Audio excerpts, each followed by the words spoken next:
Memphis didn't move. You know? Black Tennesseans, they didn't disappear. They're still there. No. What happened, this is the effluvia, if you will. This is the outcome. This is the result. The reactionary, backward result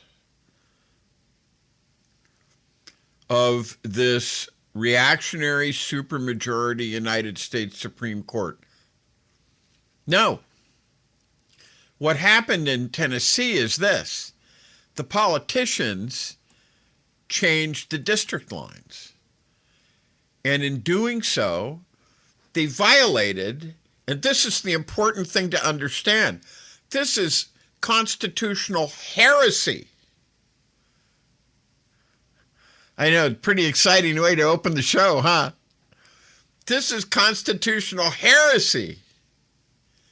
And it is. I'm smiling and I'm laughing and I'm joking, but it is. In doing so, Trump and his mini-me's and his minions and his lackeys and his palace courtiers and his hangers-on and his office seekers who are both desirous to be in the ambit of power and who are terrified of him, they violated the way things have been done. Forever. Literally since the founding of the country. And that, what I just said, that tells you just almost everything you would ever want to know in one opening about what is happening in this country right now. This is Jake, and this is Politics by Jake. Welcome to the show. Welcome to 2026. Welcome to the fight. We've got big doings going on right now. There's so much going on. It's exciting from one standpoint because there's plenty of material to talk about on the show. But in another way, it kind of gets to you because it's like it's almost too much. It's like you're trying to grab here and grab there because you're afraid that if you focus on one thing too much, you're going to miss another thing. But welcome to the show and welcome to the fight. We need you. I'm getting new viewers all the time. I love this. I love you guys. I don't even care what you think. I don't even care if you guys are anarchists, just as long as you're doing political discussion and that your comments, which I'm getting, some of the comments are great and I love them, are political philosophy, political theory, and are on point. Not, as I was saying on yesterday's show, comments that my feet are too big or something like that. Let's keep it on point. Let's keep it focused on something that we all care about and that we all come together about. Doesn't matter. I mean, this, God bless America. First Amendment, freedom of expression. Let's do it. This is Politics by Jake. We've got a huge election coming up in November. It's, in my opinion, and in many people's opinions, it's existential as far as whether the country is going to continue to exist as a democratic republic. And of course, you know, I've been with conservative people. You'll excuse the expression, conservatives. They're not conservatives. They're backwards. They're reactionaries. They're fascists. And I've been with all kinds. I come from the Northeast. I come from what many people would call a liberal or a progressive background, but I've been elsewhere as well. So I've traveled around. So I know the different kinds of people. And I understand why they would feel this way. And you'll get some people who will say to you, they'll say, you know, you've seen Star Wars. You've all seen Star Wars, right? You've seen Obi-Wan Kenobi, right? and he's arguing with Anakin Skywalker, who is now turned into Darth Vader and has gone full-blown Sith. And he talks about my empire.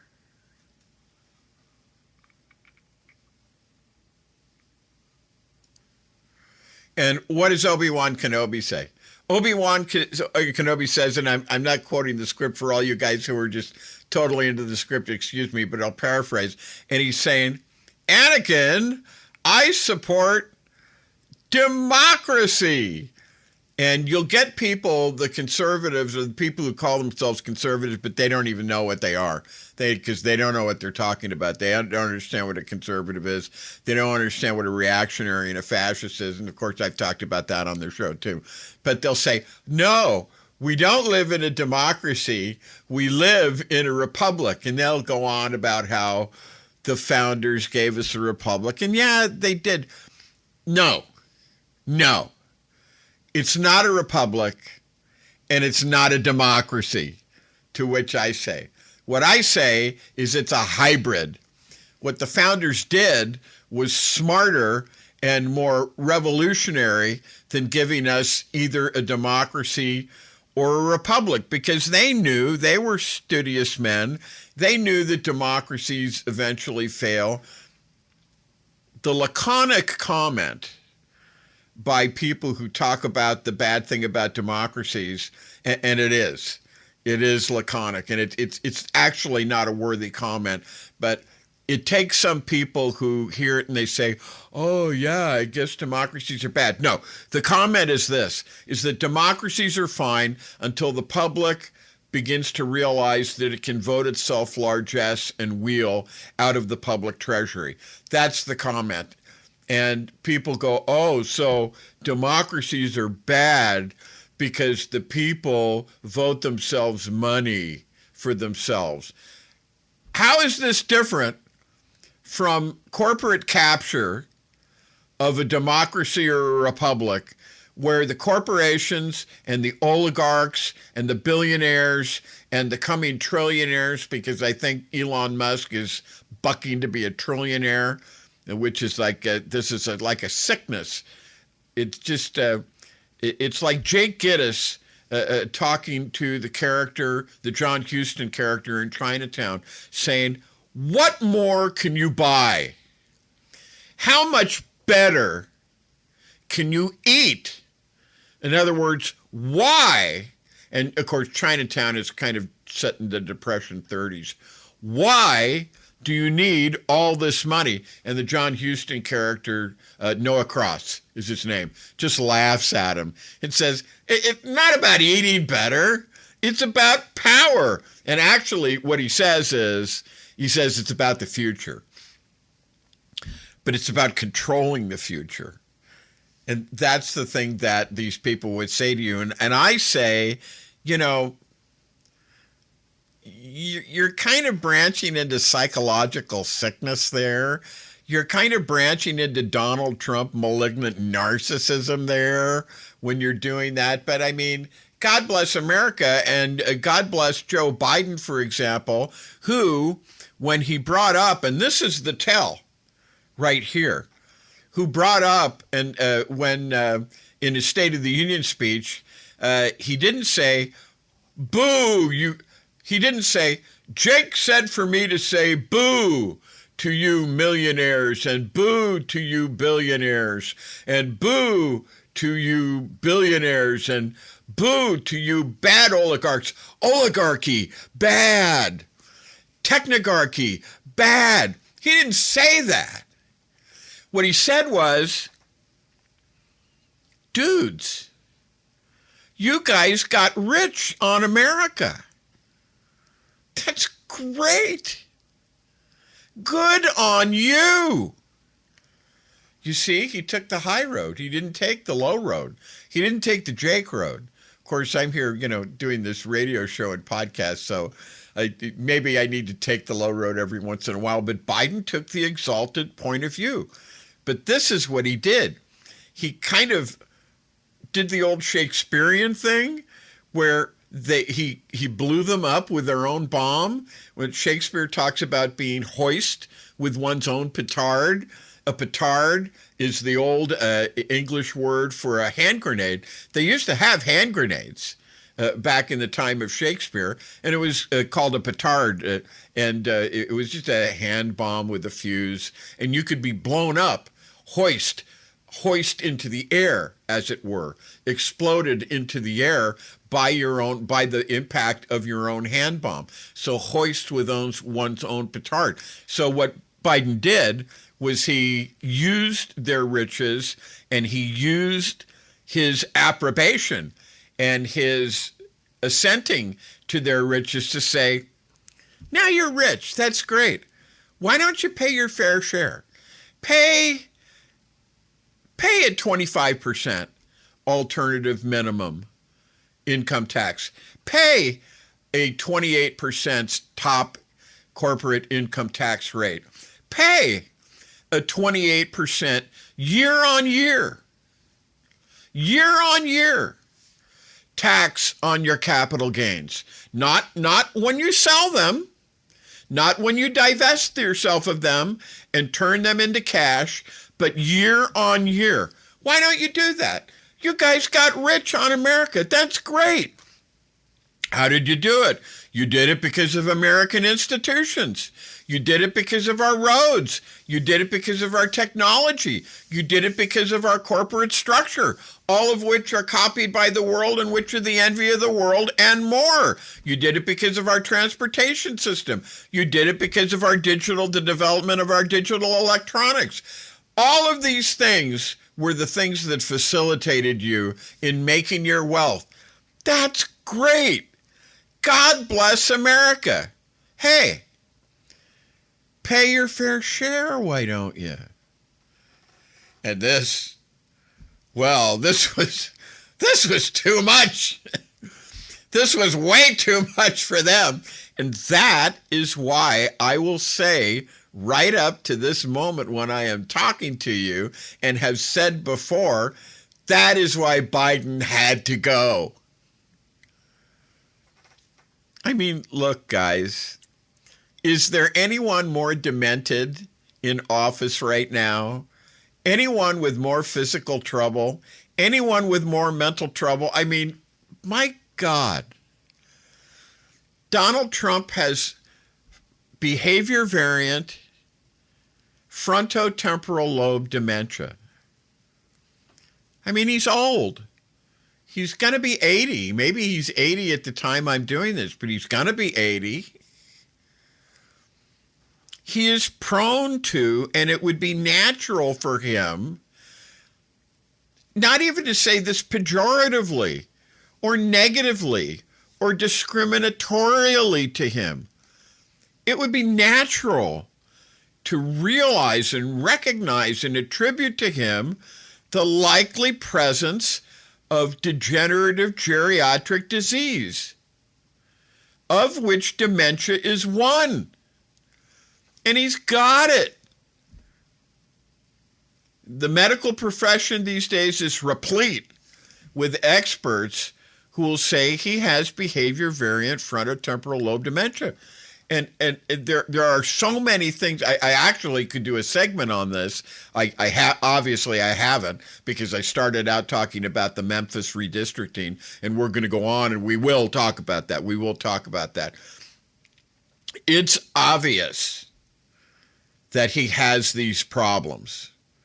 And if you say, oh, Jake, you're just one of these liberal, progressive, communist, Democrat. No, that's not it. Jake's an academic. Jake's an academic. Jake's a man of science. It doesn't matter. This is a nonpartisan issue. If we have a president that's going crazy, whether it's because he's a malignant narcissist, or whether it's because he has an organic brain syndrome that is not going to get better because he's nearly 80 years old and it's frontotemporal lobe dementia, doesn't get better. You don't recover from it. There isn't a shot that you can take where all of a sudden the brain, which is shrinking in the brain pan, suddenly grows back and is normal again. It's not like your hair. You can't grow it back, and let's hear it for minoxidil, and let's hear it for all the other, applications that you can do to grow more hair. It's not like that. Your brain, once it starts to shrink like that, it's not going to grow back. You're gone.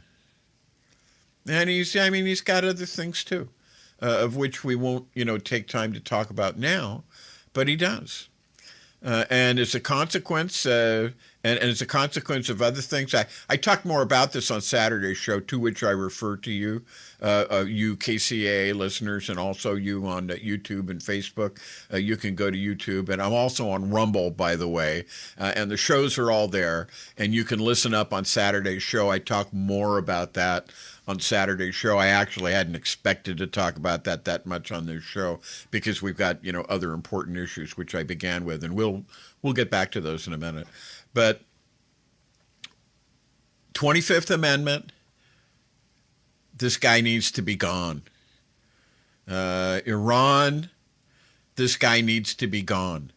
And I wasn't going to talk about this either, but the war with Iran, which is illegal,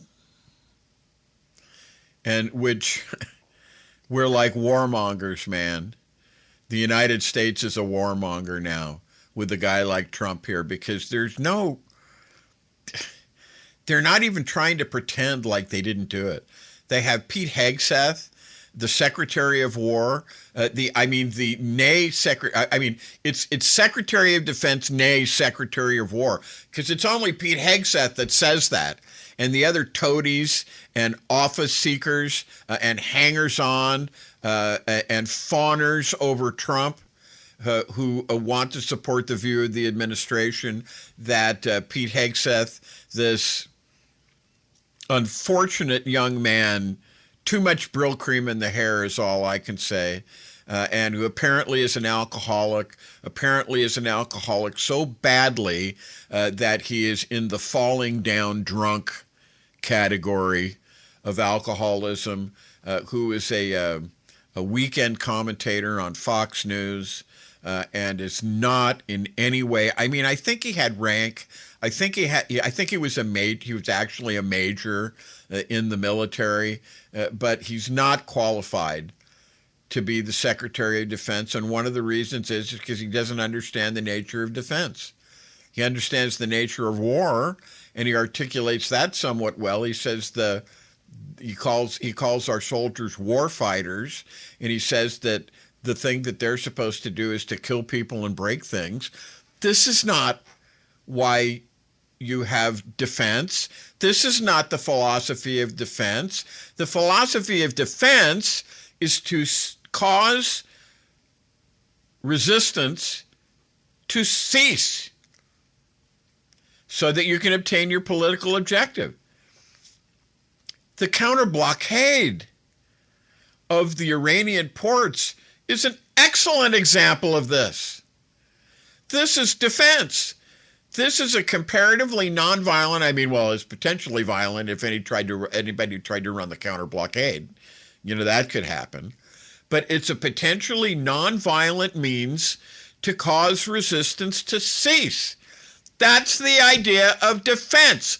That's the idea of the Department of Defense. To achieve political objectives, if at all possible, by causing resistance to cease. And I just gave you a really good example of that. Unfortunately for Pete Hegseth, he's still in the kill people and break things category of that. He's still in the Secretary of War category of that. And it's just another example of the kakistocratic and kakistocracy is government. It's an old Greek word, kakistoi.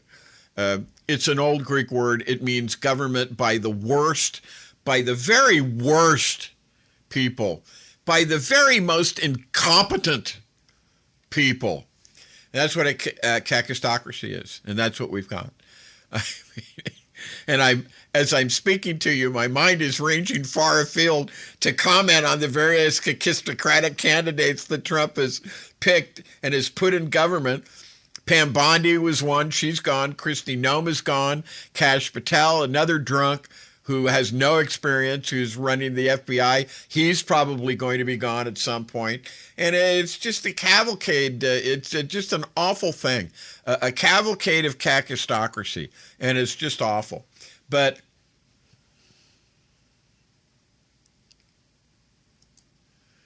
I mean, we have all this. And it's unfortunate that we do. And that's why the country is in such a condition right now. And I encourage you to stay with us for the show. We're about done with this segment. We're going to take a break, but we'll be back in a moment. And this is Politics by Jake. Welcome to the show. Welcome to the fight. Welcome to 2026.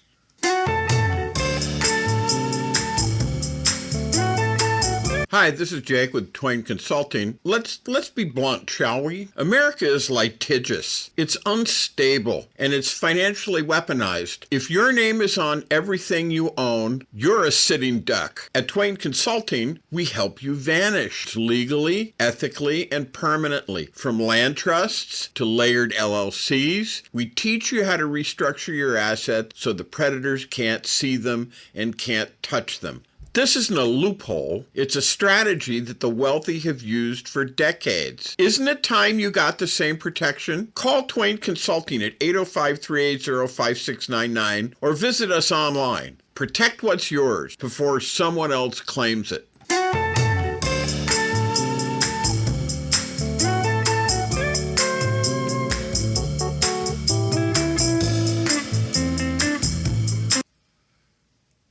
All right. Thank you, Twain Consulting. This is Politics by Jake, and we are back.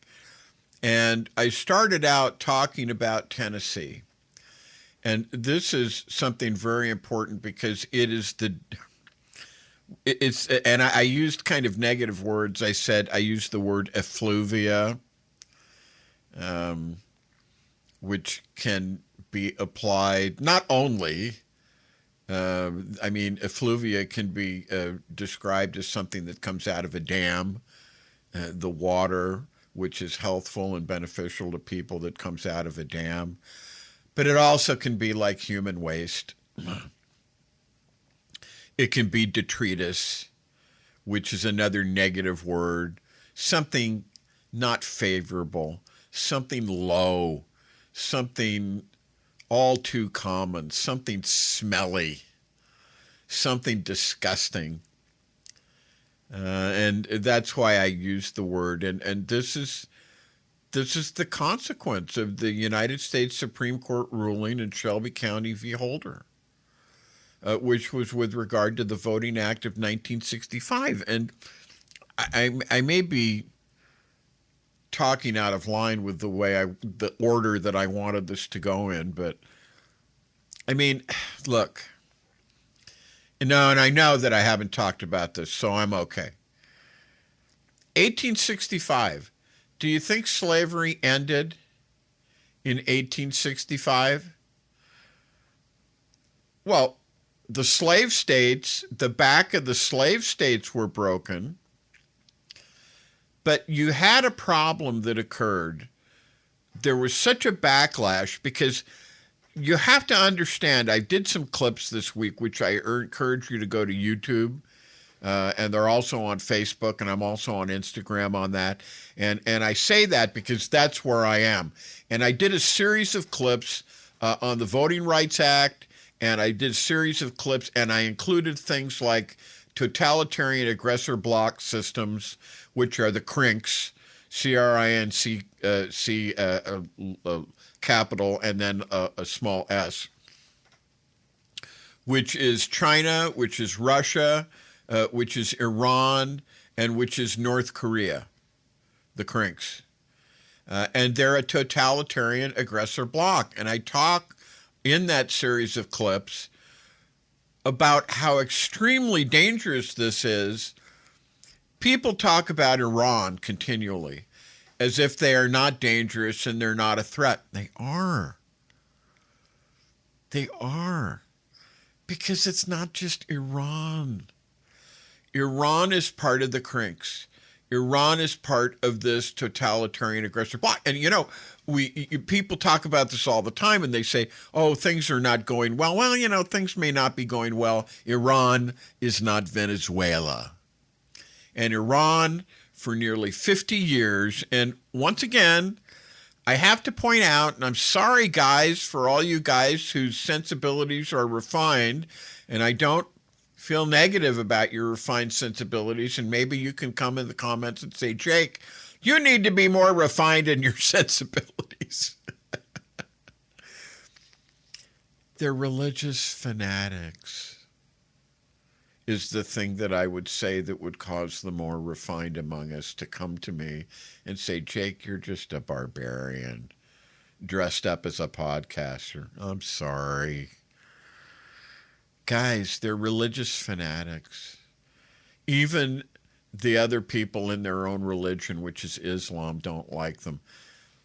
There's only 10 or 15% of the people, the total people who populate the world and who hold Islam as their religion, who are like these Iranians. The Iranians are largely, very, very largely, of the Shia persuasion of Islam. The other 85 or 90%, and I mean, this is a lot, guys. This is really a lot. The other 85 to 90% are what is known as Sunni. And it's an argument, it's an ages-old argument, centuries and centuries, well over 1,000 years old, about who should hold power and who should be the prophet. Maybe I should do a segment on that, but I'm not going to do that now. But that's what it's about. So, like, it's really kind of a fundamental thing. And ever since the Iranians, which were co-opted, and actually, talk about being hoisted with your own petard.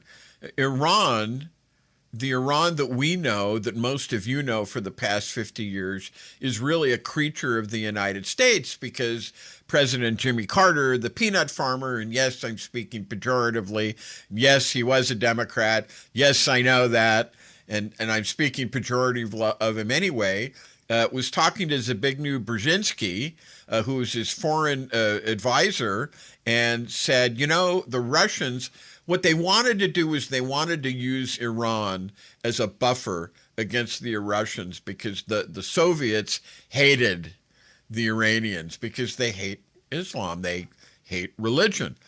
And so they thought that it would be a good thing to use Iran as a buffer, and that's what they did. They facilitated the return of the Ayatollah Khomeini, who's definitely a mass murderer. I mean, 1988, 30,000 people, students with their hands tied, taken up to the tops of administration buildings and thrown off. 30,000. And 30,000 may not be the actual figure, but most people agree anymore in retrospect now. And it's, so long ago, it's 40 or 50 years ago, that it's at 30,000. The Iranian Shia Muslim government committed mass murder. And as I've pointed out before, we get excited, and rightly so,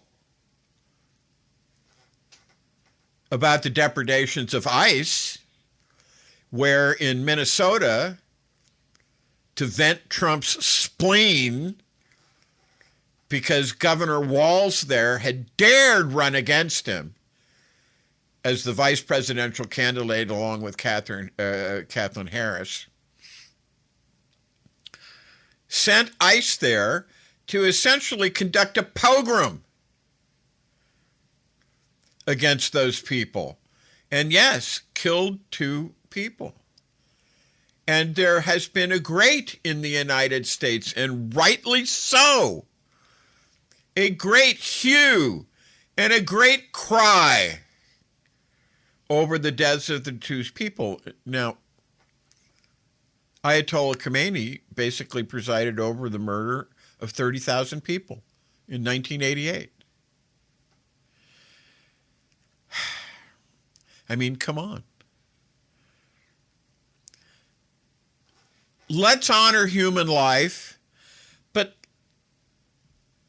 let's not extol and exalt the United States beyond that which it should be exalted and extolled beyond, based on the fact that political violence happens here when you get maniacs like Donald Trump, who goes after even vice presidential candidates because he thinks they're political enemies, and goes after the state of Minnesota because they're Democrats, because it's a Democrat state.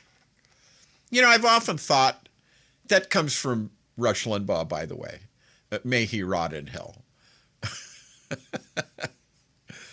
Because he was all about putting a thumb in the eye of liberals and progressive, and he was really kind of a mean-spirited person. Although it's said that even Hitler loved dogs and small children. And I suppose you could say the same about Rush Limbaugh.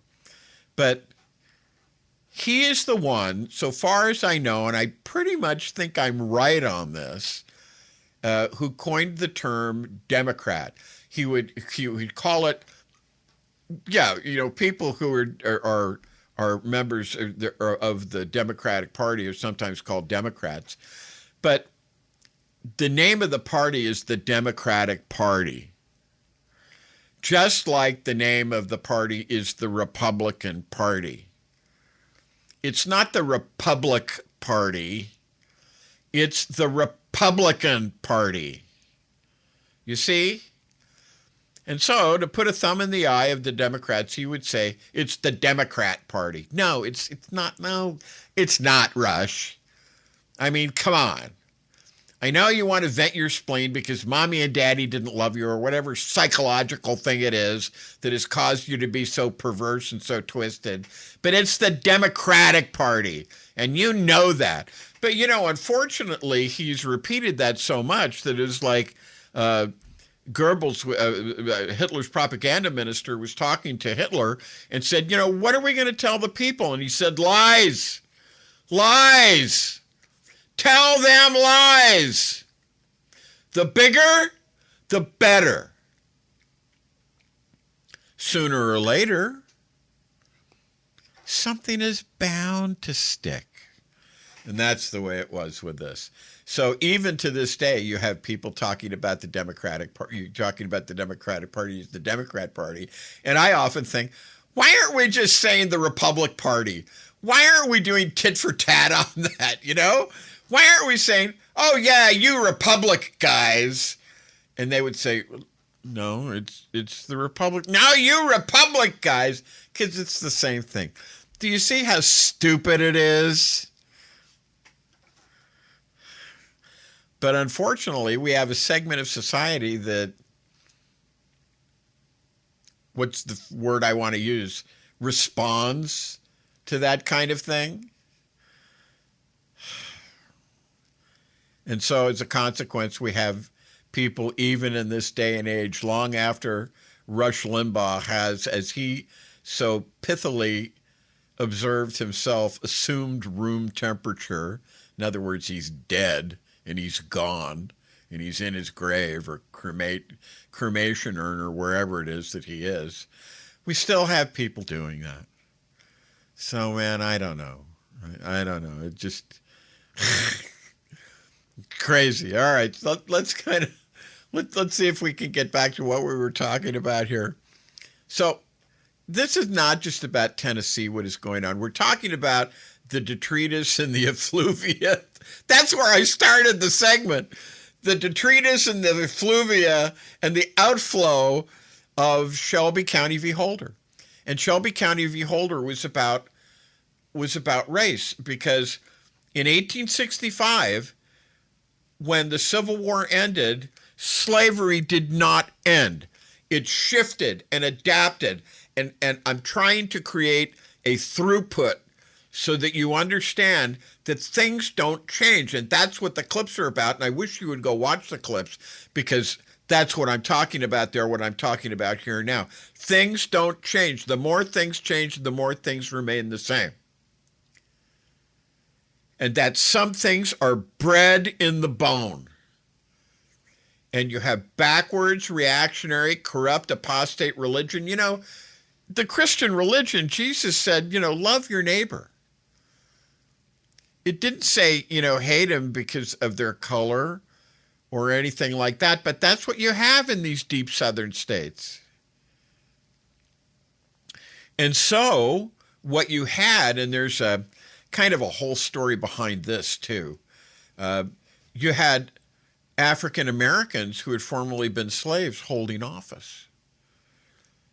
And this was just an outrage to the white citizenry in these deep South states where they had been so recently divested of their experience as the white masters as opposed to the black slaves who now were sitting in state and federal legislatures. And you have the Hayes-Tilden election of 1872, which basically reinstituted, and once again, I'm just mentioning this in passing. I'll do a clip on it. If you guys want to hear about this, I'll probably talk about this in any event. The Hayes-Tilden Compromise basically brought back Jim Crow. It basically brought back slavery, and it allowed the reinstitution of a de facto type of slavery. De jure means law, a legalized slavery. De facto means because of the practical situation that existed, it may as well have been de jure. It may as well have been legal. And that's what you have. And that's why the Voting Rights Act of 1965 was so important, because it marked 100 years, more or less, of de facto slavery. And I experienced this. Where even after the Voting Rights Act of 1965, the evidence of racism in the South was on plain display. I was in Hollywood, Florida. Yeah, there's a Hollywood, Florida. And I was getting on a bus because I was going somewhere. I think I was going up to Tampa or something like that. And I'm from the Northeast. I'm from New York. We don't have such backwards types of things there. Or at least we didn't in 1973. So I got on the bus and I sat in the back of the bus. And this is kind of a funny situation that happened too. I don't think I've ever told anybody about this before, but I'm going to tell you, my viewers and listeners now. I got in the back of the bus. I didn't realize that there was a regime there that dictated that whites, and I'm white, I'm Caucasian, Norway, Ireland, were to sit in the front of the bus. And that African Americans were to sit in the back of the bus. And this regime, 8 years after the Voting Rights Act of 1965, was still in place, was still alive, and was still well. And so, like, the white guys in the front of the bus said, "Don't sit back there. This happened. I'm telling you, this happened." They said, "Don't sit back there. You need to come up and sit up front with us." And I wasn't even thinking, because it was like going to La La Land. It was like going to Neverland. It was like going to backwards reactionary Hitler land. And I had never been to backwards reactionary Hitler land. So it didn't even occur to me what it was until later, what it was that they were talking about. But this is what they were talking about. 1973, November, in fact. And they said, "You need to come sit here in the front." And this is funny. This is really funny too. "You need to come and sit here in the front of the bus." And I'm like, dude, I'm sitting where I want to sit.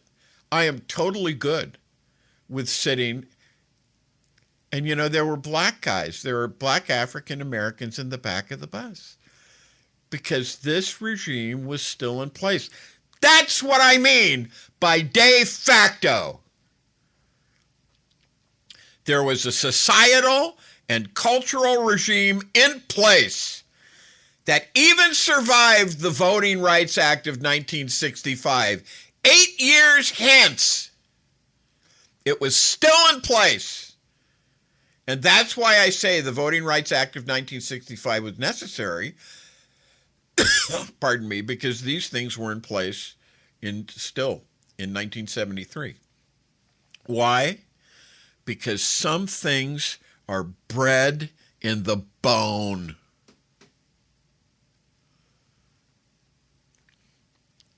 And I mean, I don't want to get DNA. I don't want to get genetic. I'm not sure I know what to say about it, except that you can't get rid of them. And that's the whole point. One of the names of one of my clips is, do some things never disappear? And I talk about what it is that we could do about this. So, and the funny thing is, this is the funny thing. I mean, this truly is funny. So the white guys, the white Floridians on the bus were mad at me. They were not happy because it's like, it's one thing for the blacks to sit in the back of the bus and to know their place. But here I was, a white guy, and I had to be told what my place was and that my place was superior according to the societal cultural regime. My place was superior to the guy sitting in the back of the bus. And I was not following my societal and my cultural place because I was sitting in the back of the bus. And this is where it begins to get funny now. After that part happened, the black guys started giving me gas also. And they said, you need to sit up. You need to sit up in the front of the bus. And I'm sitting there and I'm saying, what the hell is this? I'm sitting where I want to sit because I have never encountered in my early life up to 1973 such a crazy, whacked situation where I would come onto a bus, a public conveyance for which I paid, and be tasked about where I could sit and where I could not sit. And this is absolutely true. This absolutely happened. This is why the Voting Rights Act of 1965 had to take place, because there existed, and arguably exists to this moment, in 2026, there existed a prejudice and a racial prejudice and a racial hatred and a sense of superiority to one's fellow man and a desire to exalt one above one's fellow man because of the color of their skin that the Civil War, with all its killing, just didn't get rid of. And that the subsequent 100 years didn't get rid of. And obviously the 8 years subsequent to the passage of the Voting Rights Act of 1965 didn't get rid of either. And let's take a break now. I've talked enough. We need to get Twain Consulting in here to do a couple of commercials. So we'll do that, and we'll be back. And this is Politics by Jake.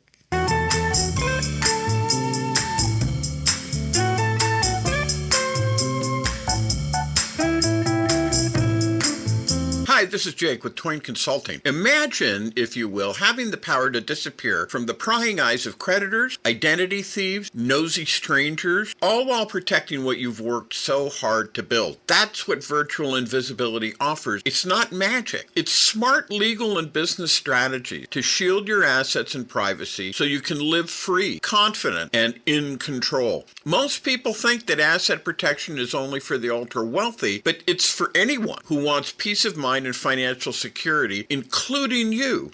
Don't wait until it's too late. Take control now. Call me at 213-465-0639 or go to facebook.com/Twain Consulting to learn how virtual invisibility can protect you and your family, because when you're invisible to risk, you're unstoppable.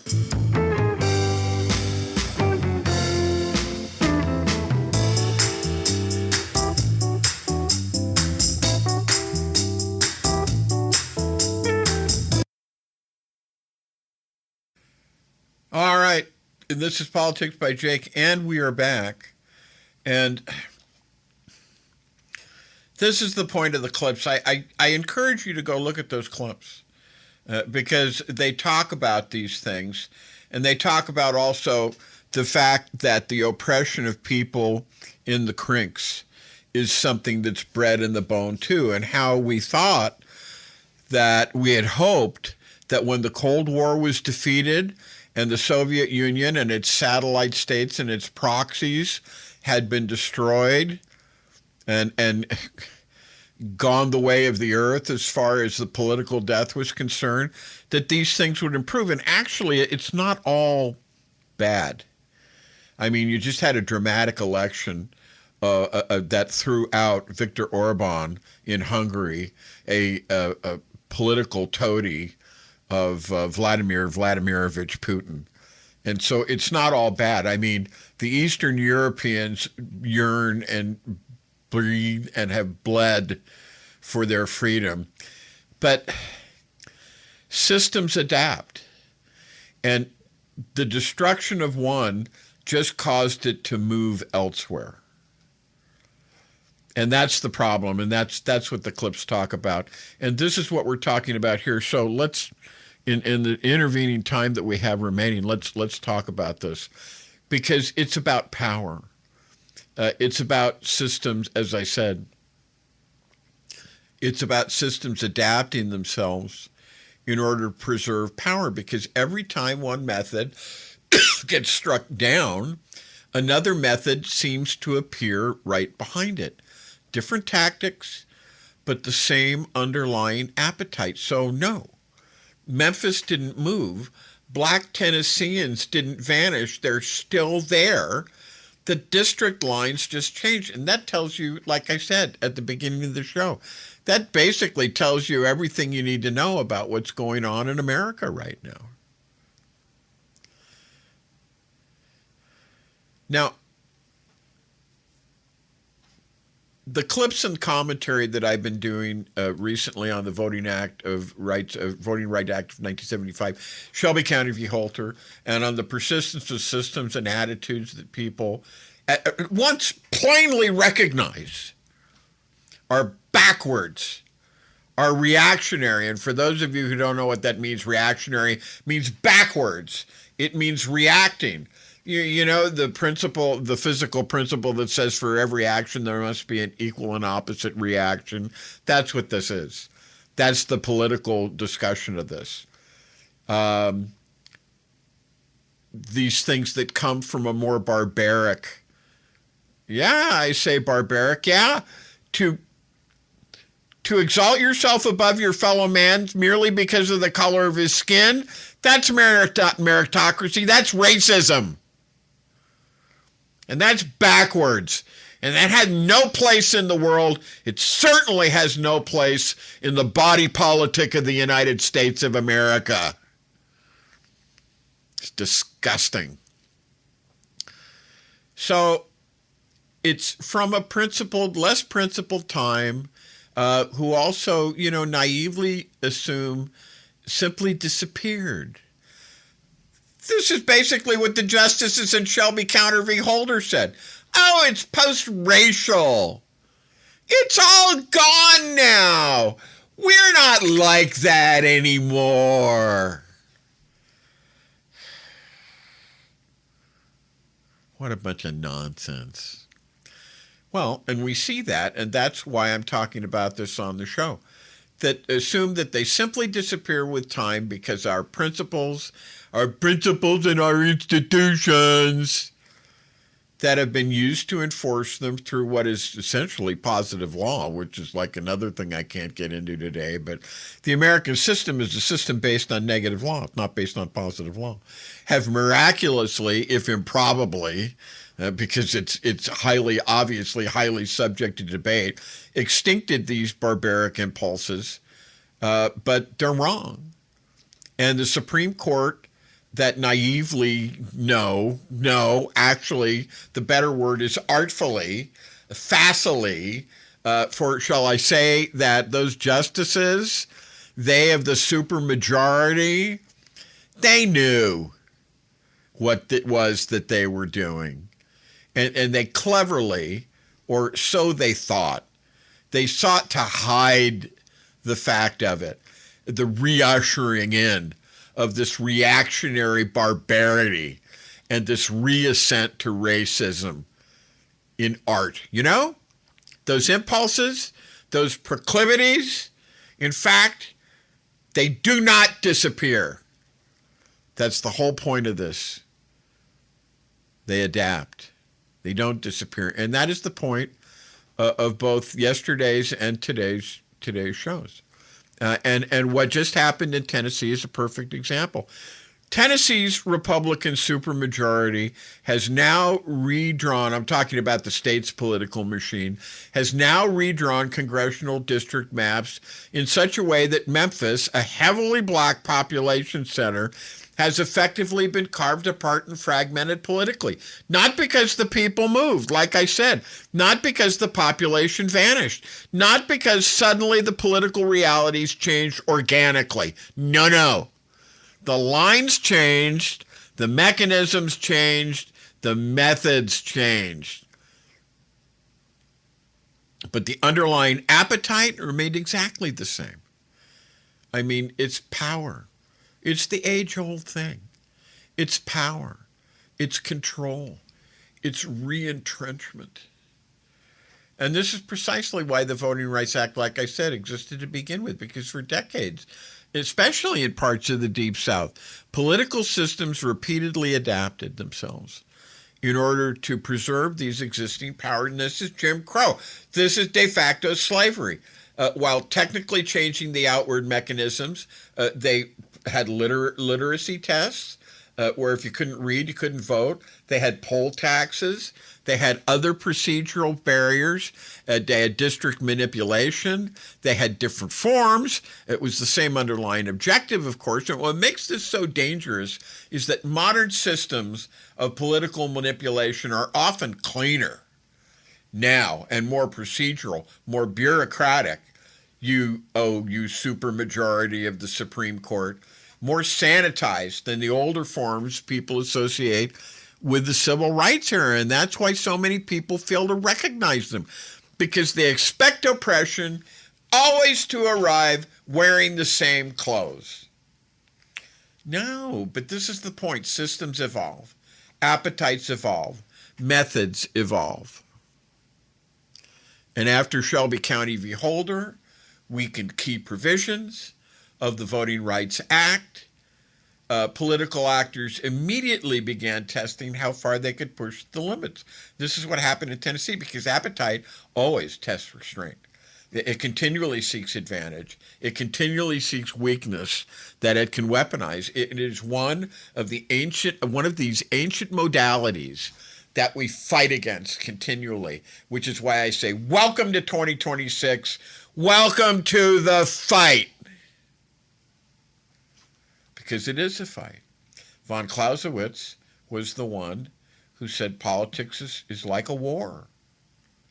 It's like a war because it channels the violent impulses of man, which would otherwise rule and reign with blood and horror over the people, into these more cultured, more acceptable ways where we don't kill each other, although we still do kill each other. But, more so. Civilization, right? So one of the ancient modalities that we fight against, formed by arrogant men who think erroneously that their will has shaped them and that they may impose their will upon society, because they know. I made a lot of money, so I know better. This is one of the oldest truths in politics. I mean, Chomsky, I don't have the quote and I don't have time to look it up right now, talked about how the system more allows such men as this that I described to rise. Now, understand something else. Much of what preserved institutional stability in this country was not merely law. It was custom. It was tradition. It was restraint. It was the mos maiorum. I always use this term. It's my 8 years of Latin that forces me to afflict you with this. The mos maiorum, it's the ancient Latin phrase translated as the ways of the elders. The ancient customs, the ways that we used to do things that had the weight and the strength of law. And in this case, the redrawing of the congressional district maps was reserved decennially every 10 years, because that is typically when the census was and is taken, and that the census was therefore de facto and even de jure, because it is implied in the Constitution regarding the legislative branch, declarant on populations for the purpose of apportionment and concordant assigning of congressional representation in the House. And more generally, the understanding that powers technically available to nevertheless be used cautiously or sparingly, because reckless use, such as we see here, would damage the republic itself. But Donald Trump is not a man of restraint. He is a bringer of chaos. He is a destroyer.